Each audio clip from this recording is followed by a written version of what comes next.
Hello, welcome back to another CarStar video. In this video, we will show a short demonstration on how to remove a door mirror from a Renault Megane 2012.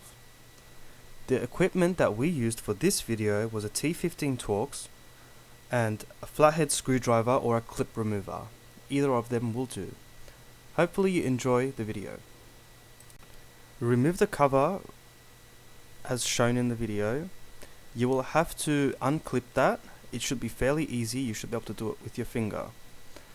There are 3 screws there that will hold the mirror in place. As shown, unscrew them using the T15 Torx.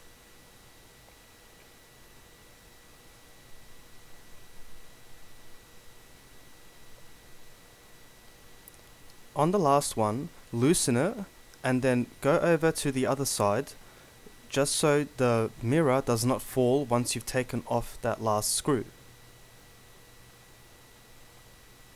Once you've done that, it should come out fairly easily like so. Thank you for watching this video. If you have any questions or requests, please leave a comment below. Please like and subscribe.